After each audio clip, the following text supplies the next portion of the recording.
Okay. Welcome everyone. Welcome, Kelly. We're so happy to have you here. To be. I want, yeah, I want to let you know that this is kind of a shared activity. It's a chapter Peru with the Developing Nation Community Committee come together, and want to respect people from many places. And we hope to be part of this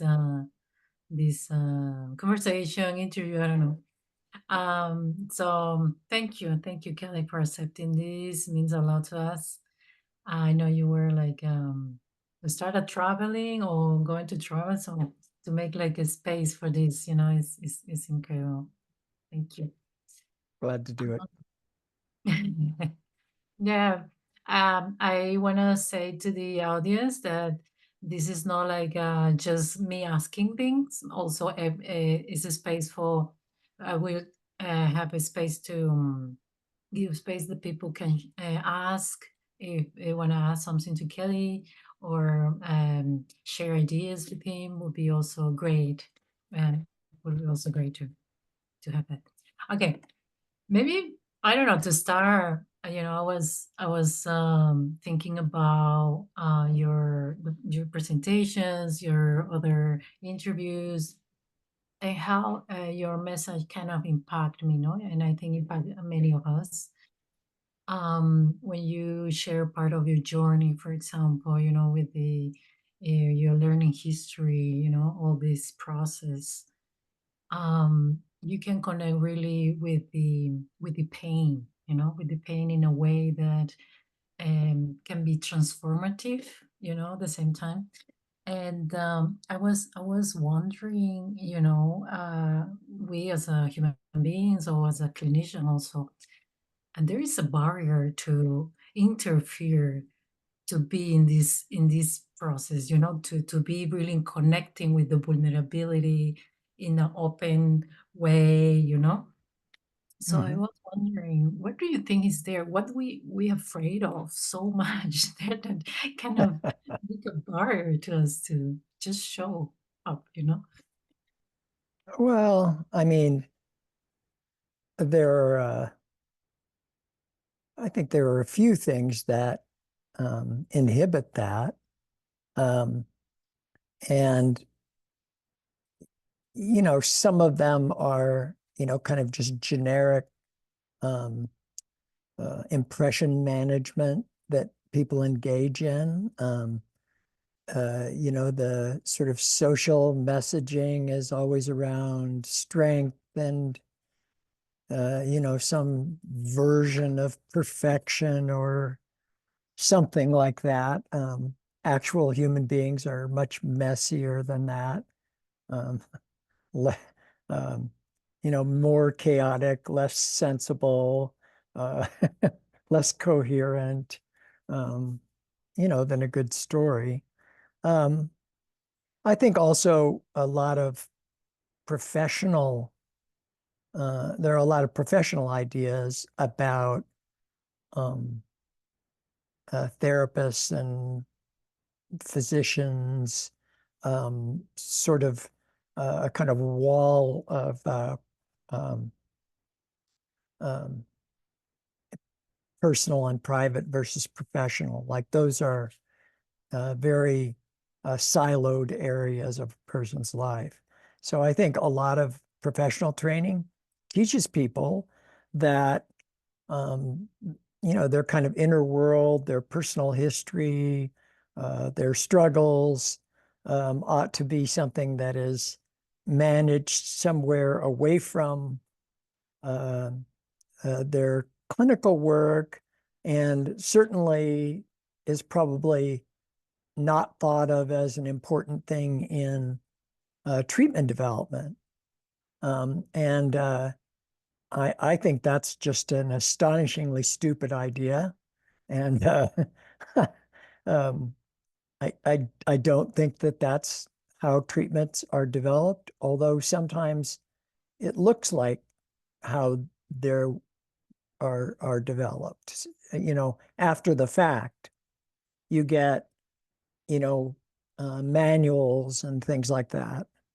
And if you look at the manuals, including really a lot of the ACT manuals. They're very much client-facing manuals. So, um, they say things like, if you see this or this in a client, then you should have this sort of assessment and response to that. But almost nothing in the manual is therapist facing or clinician facing, which seems to me like the most ridiculous thing. I mean, there are very few exceptions to that. I think in CBT writ large, it's basically absent. There's nothing in the manualized and empirically supported treatments really that is therapist facing. It's all client facing. Um, there are a couple of exceptions to that in kind of modern uh, treatment, treatment manuals and the sort of broad universe of behavioral and CBT oriented treatments. But not very many. Bob Kohlenberg's work, of course, um, asks you to sort of look at what rises up in the therapist, in the session. And that work developed, as Bob describes it, from his own sort of profound experiences working with, particular clients. Um, my book, Mindfulness for Two, is uh, definitely has a therapist facing aspect of it. And ACT really was developed. I mean, in some ways, the development of ACT kind of came along hand in hand with, I think our own experience, understanding ourselves, understanding our own struggles, certainly was that way with me. I mean, I read the first chapter ever written about ACT, which was published in, I think, 1987. And I got page proofs of this chapter. So I got it before the book came out.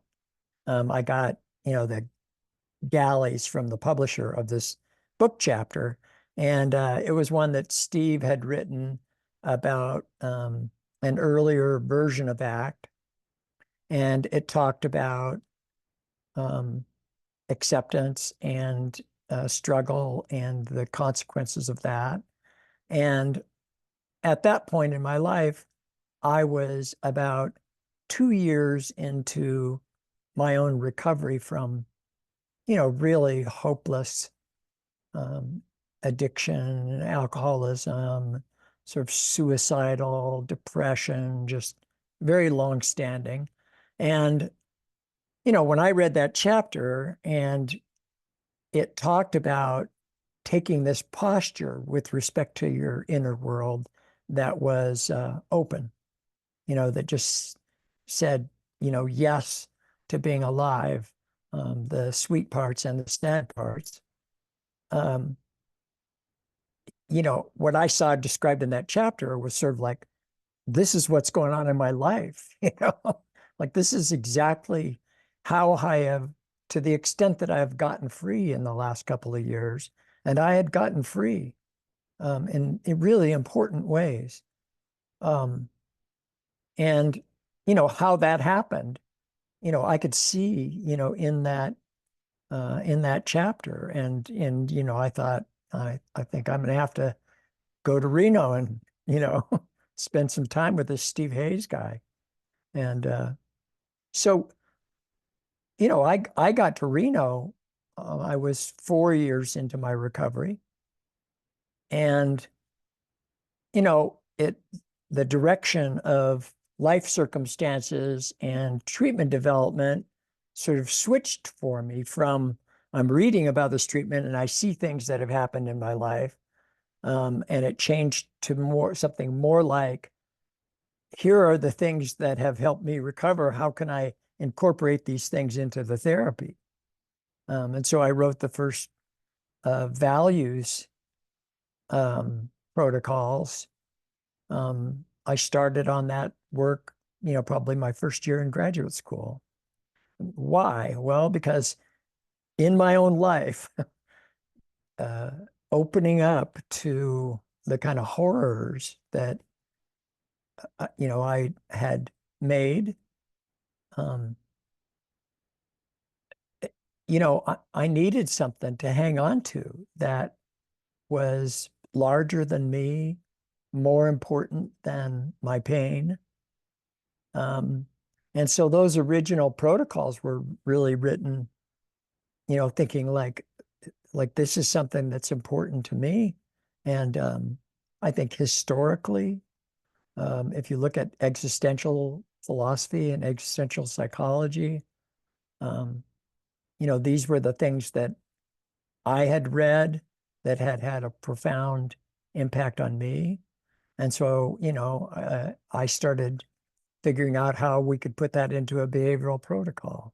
So it was that kind of inner world and a kind of history of struggle and development and recovery was, uh, you know, in interaction with the development of therapy all along the way. Um, so Yeah, thank you, Kelly. One of the things that make me think a lot, when you talk about the process, I'm wondering what was this, because when you had this really reduced repertoire, when your context was really narrow, rigid, and you were so into substance and addictions, I wonder what really was a thing that happened in your life, in your mind, to really move you to this other area, because you were so many years in this with this addictive mm, behavior. yeah. So, yeah, I wonder what moved you, to the other path. It would be nice if I could, if I had a magic formula for that. Uh, but um, but I don't. I mean, I think inside of the ACT model, you can see the extrapolation of some things that um, were helpful to us in our own lives. And, we were able to understand them behaviorally and to create practices and processes around them. So, for example, things like, a behavioral understanding of self and identity and perspective taking. I mean, I didn't know anything about that, when I moved from addiction to not addiction, but I certainly had some experiences that gave me the chance to look at the world through other people's eyes. I had experiences in recovery communities where I listened to other people carefully and quietly, like where I just listened, and tried to hear and see the world from, inside their skin. Those kinds of experiences changed me. Um, but the truth is that the real trick is to not die from your last mistake, you know, and that I just count myself fortunate. I'm fortunate because I mean, I buried three of my brothers, and all of them died from the same thing that plagued me. Um, Not in a real immediate sense, but from the downstream consequences of those things. So, one died of a stroke, one died of suicide, and one died of, we don't know. My mother didn't have an autopsy done because there was nothing that we could have found out that would have helped anyone, you know. It was the things that we might have found out were things that, we're not going to bring him back. And, but, they died at 36 and 47 and 53 years of age. One way or another, they died from their last mistake. And I was fortunate, I happened into communities that could see in me things I could not see in myself, who cared for me, even when I was really hard to care for. Um, and I let them. And I don't know. I don't know why that is. I don't think it was a single thing, because everything that happened to me right at the end had happened to me before, you know. But I just got so tired. I just couldn't fight anymore. I had no fight left. Steve wrote about that in that first act chapter. He talked about people getting so tired that they just can't fight anymore. And really, if you talk to clients who are like really, really depressed or really, really anxious, and, they're really in the middle of it, very often you can find, if you inquire carefully into the, you know, particular moments of their lives, you can find these places where they just get so exhausted that they stop fighting.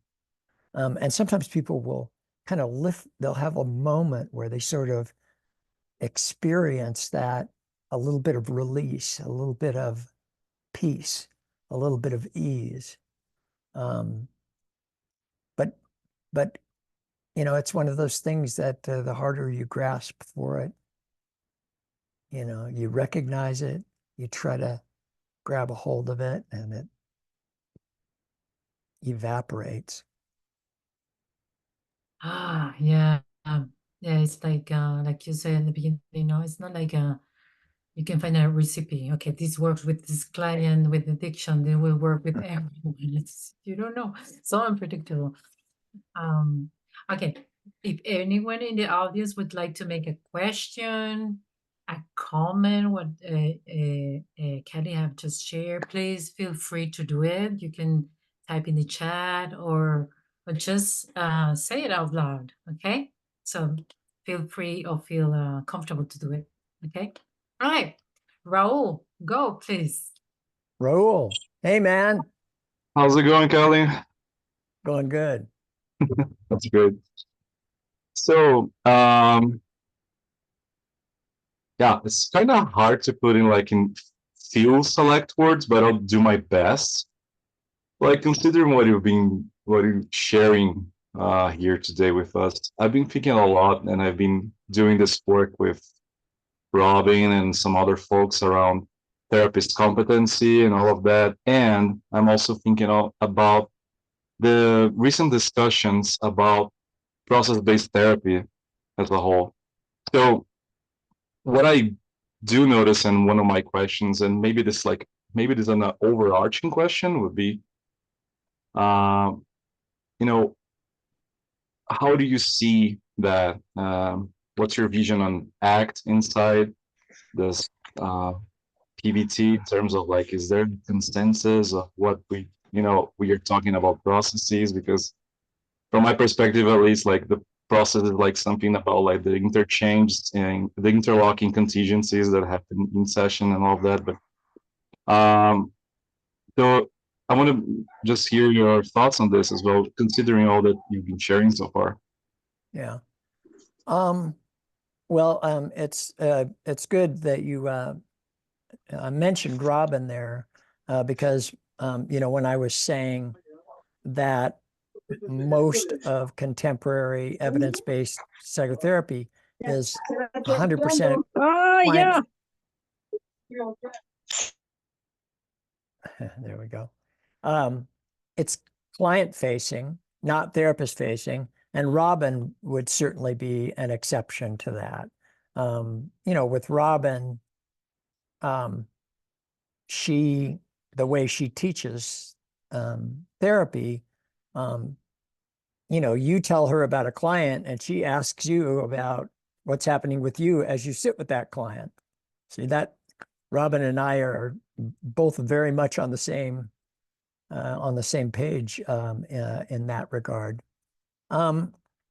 In terms of how that fits in with PBT, I really think process-based therapy is a way to get lots of people with lots of different ideas about how people change, how we can facilitate change as providers, and how to get them all working on the same team. And so, I would say that I like that idea, that kind of big idea, Steve's big idea, uh, which is if you have a process that you think is important, then it can fit inside of this, PBT model. So if you think therapeutic alliances, is the big deal, then, well, how do you change that? How do you measure that? And it could be included. And I think in a perfect world, in a hopeful world, and Steve is always optimistic about these things, like completely unreasonably optimistic. But sometimes he's right, Uh, um, so I don't see how PBT changes ACT. I don't see how PBT changes ACT. I do see how ACT fits into PBT. And I do think that there are things that we can learn from having varied process models, being examined in the sort of same pool of ideas. So I think that larger project that he's trying to execute, in some ways, I almost wish that he would just not talk about ACT when he talks about PBT, because I would like to see a lot of not ACT people get interested in PBT. Like I'd love to see psychodynamic people getting interested in PBT and existential folks getting interested in PBT and humanistic psychology people getting interested in PBT. And to some extent, I think if people think that PBT is just the house where ACT lives, they might feel like, well, that's fine for them, but that doesn't have anything to do with me. So, I'm almost inclined to de-emphasize uh, the importance of ACT. Now, that's a hard thing to do uh, for Steve because, he spent the last, 40 years or so, working on this model and trying to understand it. So I don't know. I don't know where it goes. Sometimes it's confusing to me. Like I look at Steve's diagrams with all the arrows going different ways and everything, and I just like, I can't understand this. Um, and so, my initial reaction to some of that is it's too complicated and I can't understand it. And if I can't understand it, then I'm guessing that there are going to be other people who are not going to be able to understand it also, like that I'm not going to be alone in that. But, um, I've been worked with Steve on some pretty big ideas for really a long time, like 35 years now I've been working with Steve. And I've seen him come up with a lot of big ideas that, you know, people, it gave him a headache to even try to think about it, that we've been able to, crack open and make accessible, like relational frame theory. When we first started talking about relational frame theory, like in the early 1990s, I mean, people were just, you know, like the Purple Book, what the original relational frame theory book.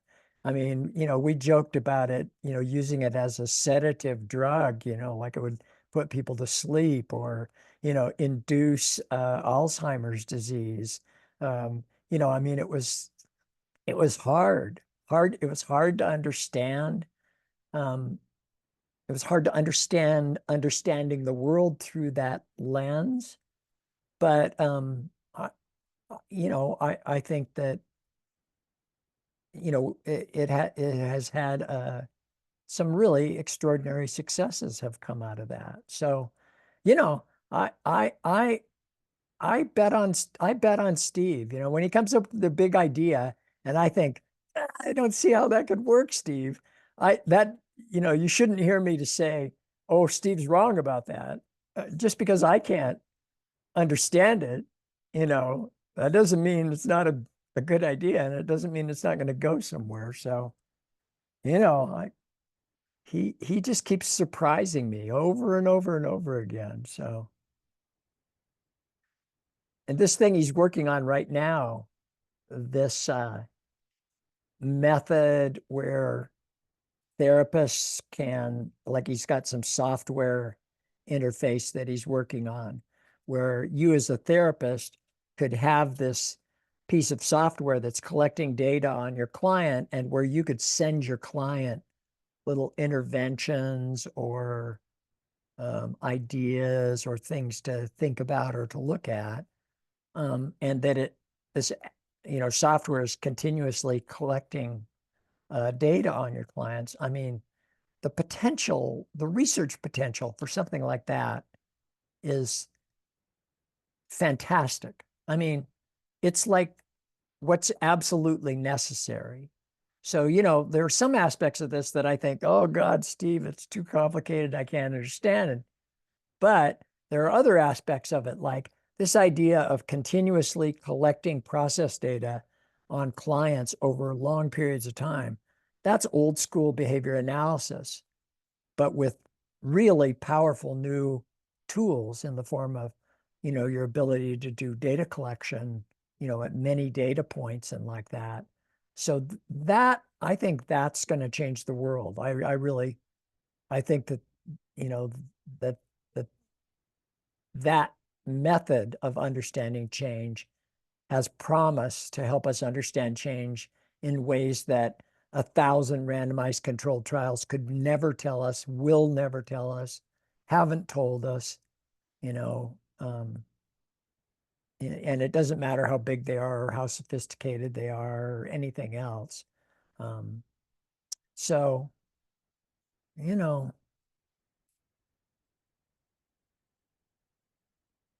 don't bet against Steve Hayes. You'll be wrong more than you're right if you do.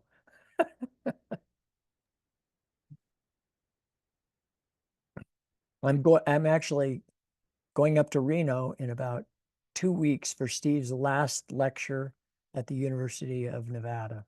It, Mm, it, it should be quite an event. wow.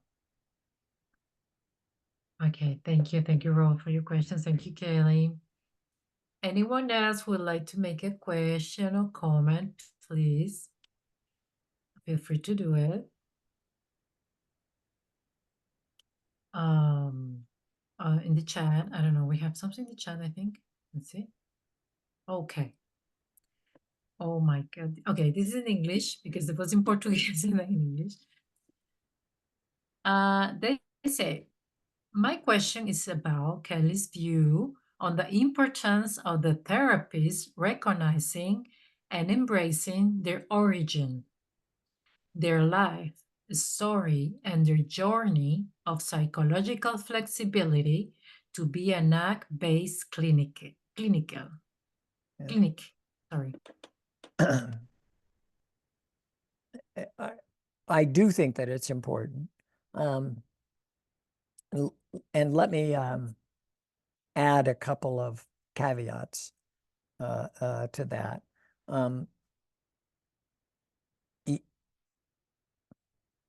Like when I work from the inside out. So when I sit with clients, I listen to them, I look in their eyes, I listen to the pace and pitch of their speech. I think you can hear psychological flexibility, and inflexibility. Like you can hear it moment by moment in your exchange with a client. You can learn to do that. And that ability to like read psychological flexibility and its ebb and flow in your clients, I think relies on your ability to read psychological flexibility in yourself. Like I think to really be a masterful clinician, you need to be able to read your own heart in order to read the heart that is in front of you. Your own experience in the room offers a source of data that is not available anywhere else. There's no other source for that data. So, if you're sitting with a client and, you're feeling stupid or angry or tired or frustrated or whatever it is that you're feeling, I mean, that's data. It's data about your own process, moment by moment in the therapy, to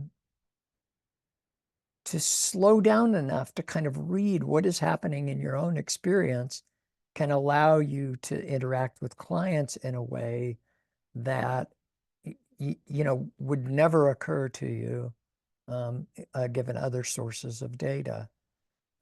Like, for example, the content of what they're saying. You now, that said, that there's another issue that is inside of the question that was asked, and that is maybe the question of self-disclosure. And I think that self-disclosure is optional, but contact with your own process, that part I think is not optional. Right. So whether I talk about my own process or not, that's going to be, it depends. Or if it reminds me of something from my own history, whether I talk about that or not will depend on the client and what will be helpful to this client who's in front of me. Whether I can make contact with that moment by moment as I'm in that interaction, that part I think is not optional. That part, I think we need to learn to read our own hearts with openness and flexibility. And then there's like, well, how do you do that?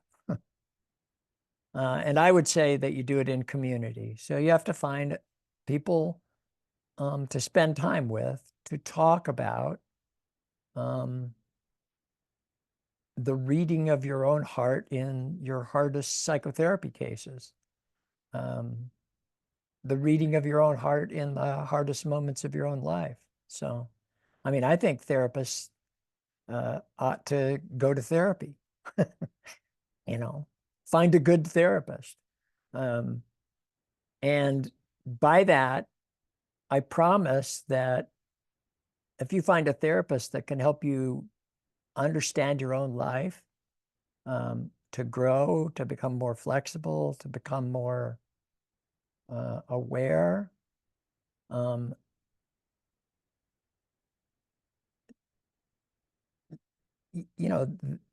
this will change who you are. It'll change your understanding of the processes that you're trying to learn.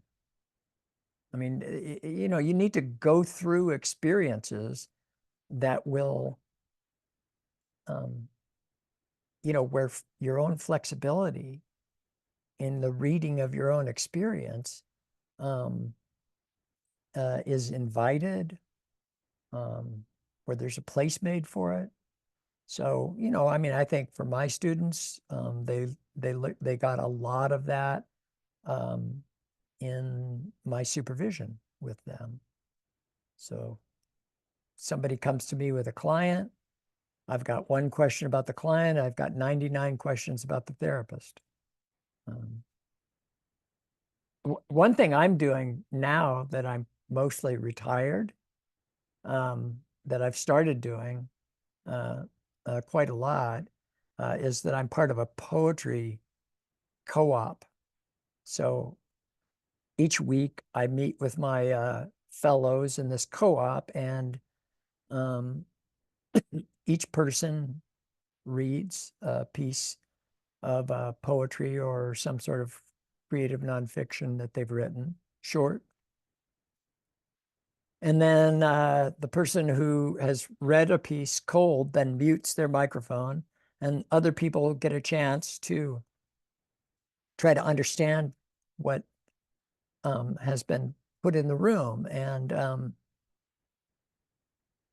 it has been an incredibly remarkable experience for me, where sometimes I've written about stories that I've told 1,000 times, but sort of doing them in this very spare form, really taking time with these stories at a really granular level, has caused me to see things in these stories that I've never seen before, even some stories that are, 60 years old. Um, but I've seen them in a different way by workshopping them inside this little group of other poets. Like, to write poetry like that, you have to read your own heart to write that. You have to look at your own experience and then see how some spare set of words could give voice to that experience. So you have to really slow down and think about the experience on a really granular level. You have to get present to the experience. You have to describe it in these really careful ways that are not unlike the kind of thing that I talk about in Mindfulness for Two. It's the kind of thing that I would do with clients. I would ask, tell me about that experience. Tell me slowly. Tell me moment by moment when you were in the middle of the experience. Well, I'm sort of doing that with myself as I write these poems. And then putting it in the room, you get all of these other perspectives. And so you get to see, what does this story look like through someone else's eyes, through someone else's history? What a marvelous bit of perspective taking. If I had my way, clinical training programs would have like an ongoing poetry workshop for the whole time that. Yeah, incredible. I don't know, make me think that many of the our training is talking about the cases, other people, but there is no spaces to kind of share in a group, for example, what's going on with the therapist, with me, in an open way. This is Yeah. kind of, we try to hide that part, and we always want to talk about cases and others people problems, like But escaping. you can't talk about cases without talking about the therapist that's in the room. I mean, it's like blinding yourself to a really critical piece of data. So I, as a supervision philosophy, I'm not going to run a supervision group that is a bunch of blah blah blah about clients. It's boring, and I don't think it's very productive. I don't think it helps the therapist to become a better therapist. And it certainly doesn't help clients to get freer. Or if it does so in such a hobbled way that an AI could probably do it as well. An app could just, it sees repetition in, the messages that you're inputting. And so, it just throws out a perspective taking exercise or something like that. I mean, I'm okay with that. But the part of therapy that's interesting to me, apps can't do that because they don't have hearts. AI doesn't have a heart. We do. Yes, yes. Thank you, Kathy. If this is another question for the, okay, go, Tanya, please. Yes.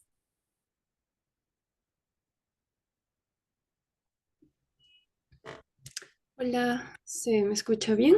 Sí. Hola a todos y hola Kelly. Eh, me genera mucha emoción poder dirigirme a ti. De verdad, me siento muy, muy emocionada. Creo que me he puesto un poco roja también. Ok, como hablaron de poesía, para mí me llamó mucho la atención y siento que es un buen momento para hacer una pregunta que la tenía desde hace tiempo. Em, Cuando leí Mindfulness for Two, el libro que tienes, creo que una de las cosas que más me llamaron la atención era ver la cantidad de poesía que se iba intercalando a medida que se explicaban ciertos procesos en el terapeuta y el paciente. Mi pregunta era, bueno, siento que es más cercana, la pregunta va más dirigida hacia ti de cómo la poesía también ha sido parte de tu proceso, de tu crecimiento como ser humano. ¿Cómo la poesía ha generado ese efecto en ti? Quisiera saber qué lugar ocupa en tu vida la poesía. Tal vez no es una pregunta muy clínica, pero siento que puede ser importante. Okay, okay. Yeah, she That's first a lot to expressed. translate. Yes, she expressed gratitude. She's really like emotional. She feels emotional right now because yeah, she really admire you. So she feels that, and also she her question. Sorry, Tanya, I will redo a lot, but how poetry have a generate effect in you as a person in your work? Yeah, how is this relation? Uh, well, I'm wildly interested in this topic right now. I've always really loved poetry. And like I quoted poetry in my dissertation defense when I was defending my dissertation for my PhD. I quoted Shakespeare. And it was a sensible quoting of Shakespeare. So I assume somebody's doing, we're getting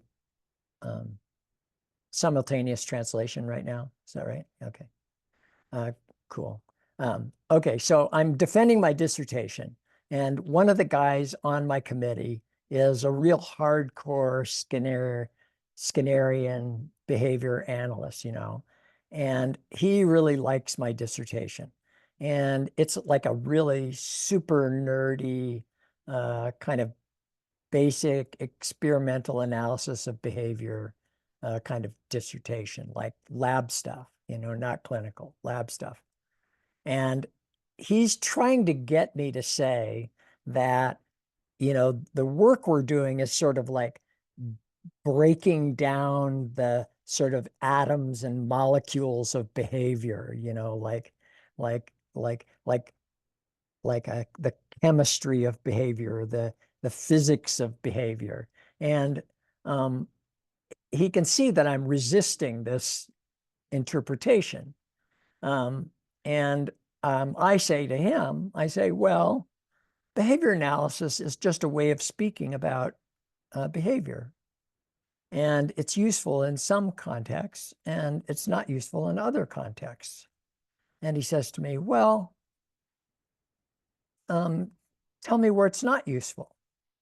And I said, Well, imagine that a man is on his deathbed and his lover is sitting beside the bed, and she knows that he's dying, and he looks up into her eyes, and he can see this sadness there as she sees him passing away. And he says to her, "That time of year thou mayst in me behold, when yellow leaves or none or few do shake against the cold, bare ruined choirs where late the sweet birds sang." That's a Shakespeare, a part of a sonnet from Shakespeare. And this committee member knew it well. And I said to him, now he could have said, in my presence, you have experienced high rates of positive reinforcement. And recognizing that I will be absent, the conditioned positive reinforcement in my present is being withdrawn and is causing conditioned emotional responses. But that wouldn't have been quite the same, would it? Sometimes there are contexts where, and I think increasingly, like it's always been in my work. I've quoted poetry and things that I've written. When I do workshops, I often quote poetry. I've often read poetry. And it's always, and there's certain sorts of poetry that move me in particular ways, often in ways that I can't quite put a finger on, but I can't quite describe it to you, but I know it, when I'm confronted with it. So I think that clients, like we've made great advances in understanding the mechanics of behavior. And I don't mean to dismiss that at all. I mean, it's incredibly important and has, helped uncounted people understanding the mechanics of behavior. But I think that we have not paid enough attention and not said in our out loud voices enough about the poetics of behavior, right? Now, you might hear that and say, the poetics of behavior, what's that? So let me give you an example that can help you understand the poetics of behavior. I was working as a consultant on a grant probably 20 years ago. And the grant was, we were doing,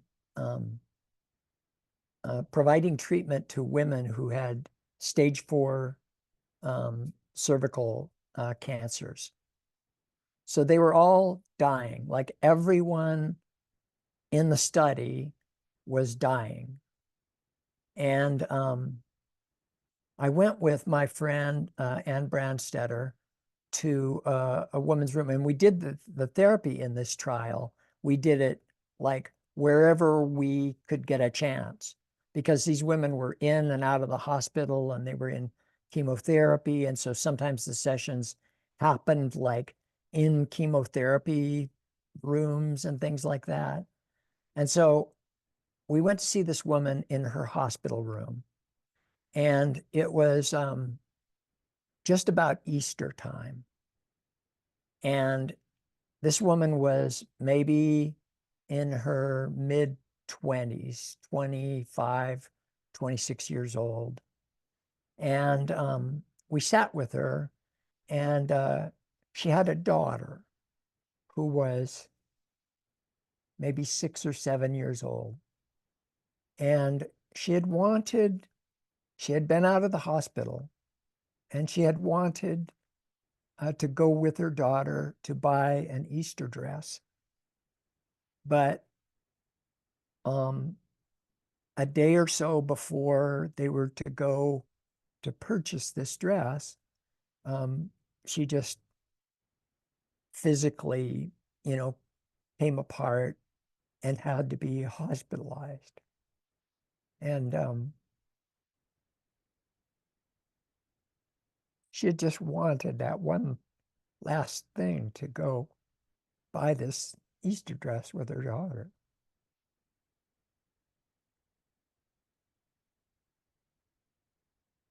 I mean, this is welcome to the poetics of behavior. See, like there's nothing to change there. It's perfect. And what you should do in the presence of that is to listen. You shouldn't say anything stupid like oh, you'll get another chance, or you shouldn't spoil it. You should listen to it, be a witness to it. This woman needs to know that there's somebody willing to like be there to listen, to hear that sorrowful note.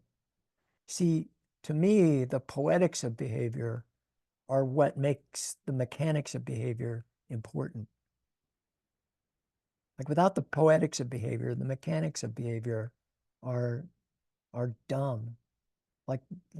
Like in the sense of like they don't know how to aim themselves. They don't know what to aim themselves at. So we need this. And if I have any regrets from my career, it's that I didn't talk enough or clearly enough about this. Because I think it's important. And it's why I'm talking a lot lately about the poetics of behavior, and why I'm writing poetry, and why I'm spending time thinking about how similar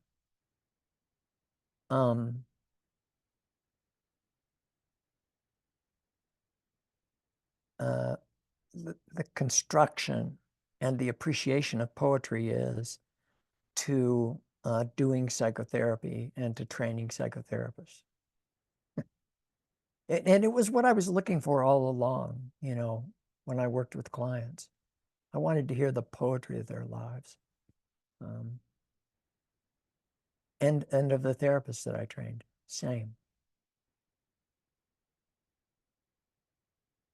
I mean, there's a message in here, in this, that's so, to me, so incredibly hopeful.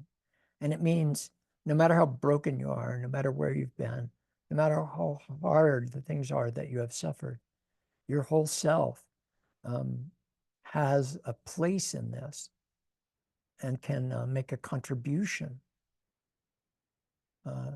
to the world that you live in, to the people who you treat, to the people that you teach. It's been that way for me.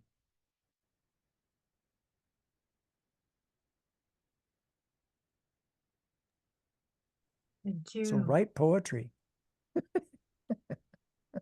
Thank you, Kelly.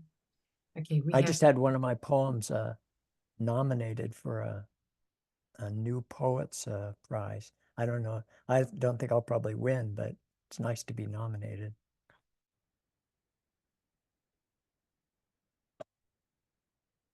I think we have time for one more. Gustavo, can you share the question?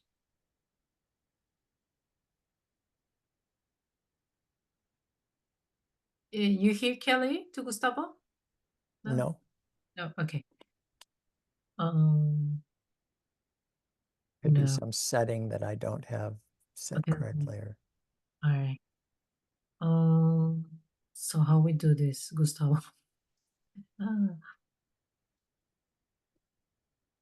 Typing? Yes. Okay. Meanwhile, Gustavo's typing. I have another question. Says, I would ask Kelly what vision he has of the update of RFT and its application, process-based behavior therapy process by Barnes Holmes.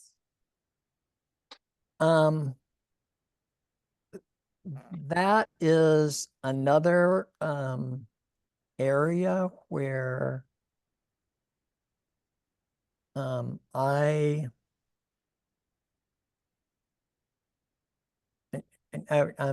me make sure I'm understanding the question. So one is the work that Dermot and Yvonne have done on kind of updating relational frame theory. And then the other is process-based behavior therapy that I know Yvonne has been working on for some time. And I would have to say, I don't know enough about that work to really make thoughtful comments. And I'm not sure that what I thought about it matters very much. I mean, what matters, like, and I'll speak about about relational frame theory and updates of relational frame theory. The goodness of relational frame theory is not like, I like it, or somebody else looks at it and thinks, oh, this is very clever, and I think this is wonderful. The goodness of it is, does it help us to solve problems? Does it lead to application, intervention? Does it solve, and I don't mean just clinical and applied problems, I also mean experimental problems.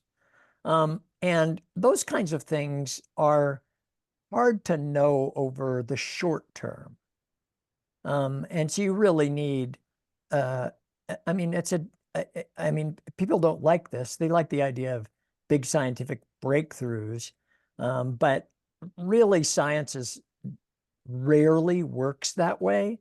It's really much slower, like, lots of things are like that. The part that we call a breakthrough is, usually like one moment in some 20-year trajectory of, slogging through different experiments and 1,000 wrong answers and experiments that didn't work. And so, at the end of the day, a couple of things measure the goodness of a new theory.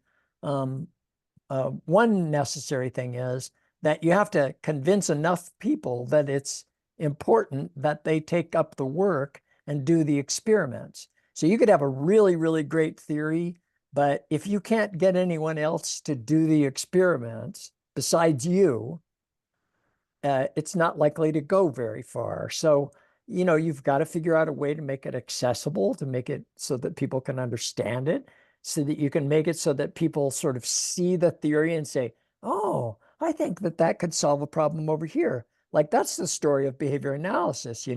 B.F. Skinner talks about contingencies of reinforcement, and somebody's like, well, we see that in the laboratory. Could we do something like that in the clinic? Right. And so the theory causes people to like see the world differently. And so will Dermot's new iteration cause that? I don't know. I don't know. I hope I live long enough to see.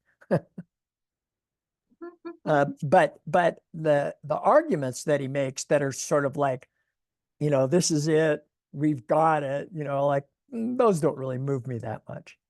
Like, I mean, I've made those kind of arguments too, and sometimes I've been right and sometimes I've been wrong. Thank you. Yep, Thank you have to be okay with being wrong to be a scientist, like, because your job as a scientist is literally to figure out how it is that you're wrong, Yes. We have a comment from Gustavo in the chat. He said, your perspective of therapy remember me about how FAB works. Yeah, yeah. I think, I just wrote a little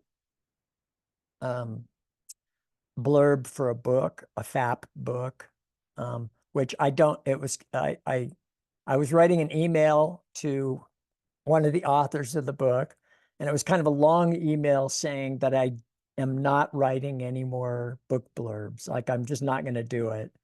And in the midst of it, as I was sort of saying, you know, Bob Kohlenberg was so important to me and made such an impression on me when I was an undergraduate, and by the time I got to the end of this long email where I was going to say no, I talked myself out of it, and I agreed to write a book blurb for this book.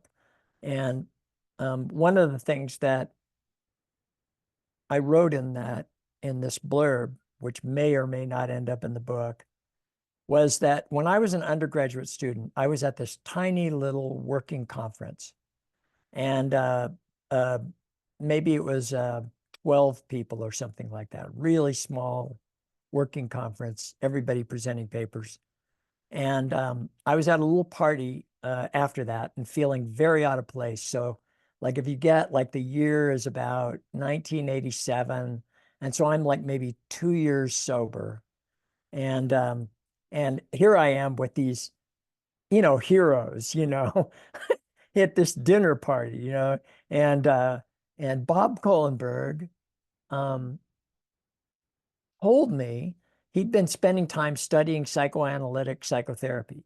And he basically made a translation of what a psychoanalyst is doing in behavioral terms, like what the psychoanalyst is doing in terms of responding to their own responding and responding to the client, and that interchange of responding. Like he stood there at this dinner party and made this behavioral translation to me. I mean, I'm like an undergraduate, and I mean, it was just so amazing. And so Bob Kohlenberg has been a part of me since this whole time. See, Bob told me, like at that dinner party, when I was just an undergraduate, he said, everything that shows up inside of you is data. Every feeling that you have, that you don't have, all of them, the nice ones, the not nice ones, all of them, they're all data, and like I'm listening, I'm like, okay, data, So I go back home to the university, and I'm sitting in, is it all right? Do we have enough time for me to tell this story? Yeah? Okay. So Bob's he's had this conversation. Everything in here, it's data. And so I come back home and I'm taking this college course. And in this course, it was a philosophy course, philosophy of science course. And the guy who was teaching it in the middle of the term met with all the students in the class individually. And he met with me at midterm, and he said that I was doing a really good job in the class.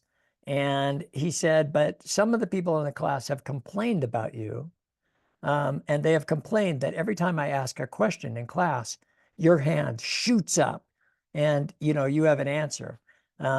Or if they answer, then you give an answer, and it's an even better answer than the answer they gave, And he said, people have complained that you answer all the questions in class.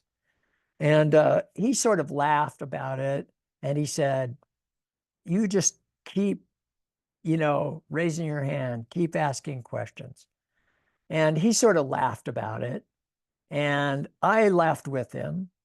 But inside, I was not laughing. I was like, oh God, like I'm being an asshole in this class, And so I go back into class, and, things are happening in the class, and I feel that urge to raise my hand, And I start noticing that sometimes when I have that urge to raise my hand, what's happening is that I want to make a contribution to the movement of the conversation. But sometimes right before I raise my hand, I'm having this like feeling like I don't really belong here and they can tell that I'm not smart enough and that I'm too old and that I'm an old dope fiend and that I don't belong here. And I need to say something so that they'll see how smart I am and that I belong here.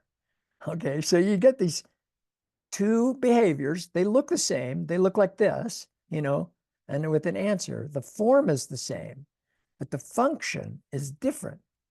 Sometimes the function is to get in the conversation and play, but sometimes the function is to protect myself from my fear that I don't belong there.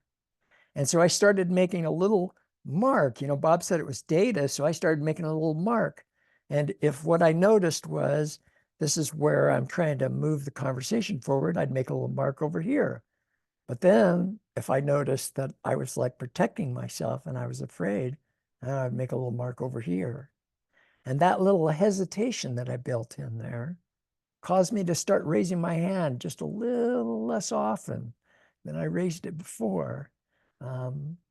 It changed me in that class.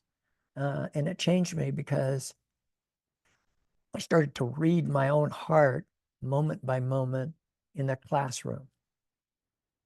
That same process, that Bob, put in front of me, at a dinner party has been with me ever since. Long time, right? 40 years, almost, that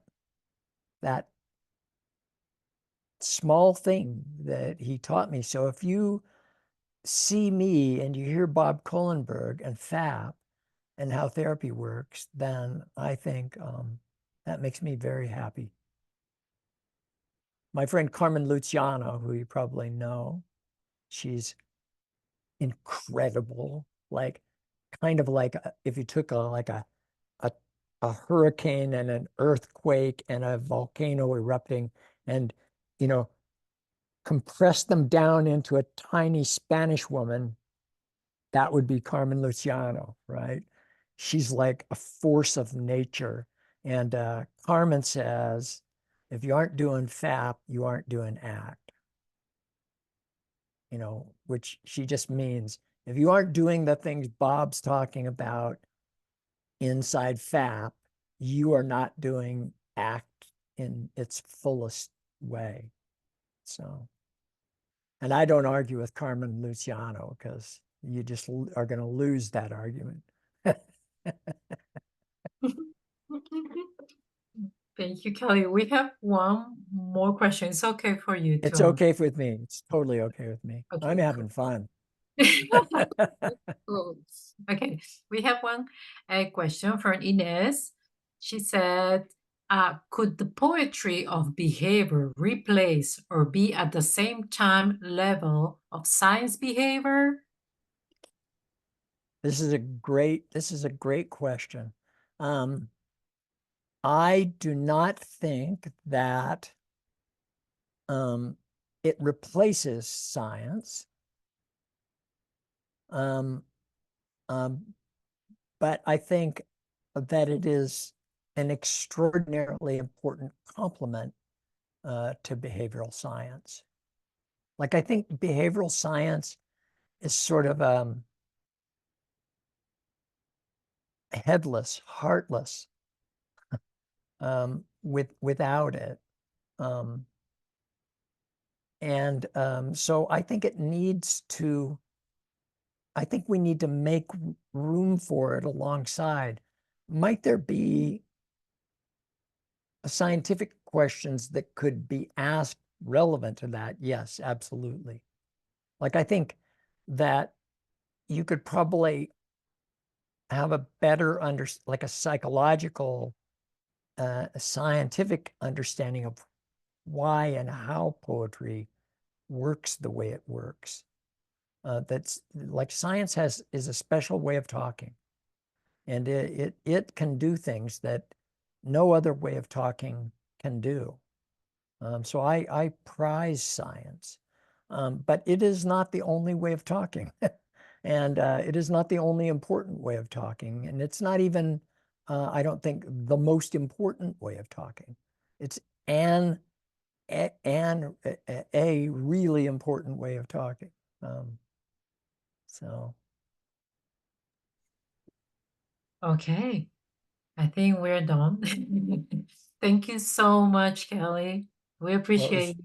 it was And really fun. thank you. I want to say thank you to the interpreters, Gustavo, Inez. Thank you so, so much for this. Without you guys, many people wouldn't be here or have access. Yes. I want to acknowledge because otherwise, I don't know, it will be bad for me. There we go. Yeah. Rock on. Okay. We celebrate in Peru here the Day of Psychology. So I want to, say, send my greetings to all my colleagues here. They're here and we watch this recording later. So yeah, we celebrate each other with this. So thank you so much, everyone. This was awesome. Thank you, Kelly. You're awesome as always. So see you next time. Yeah, thank you so much. Bye now. Bye bye.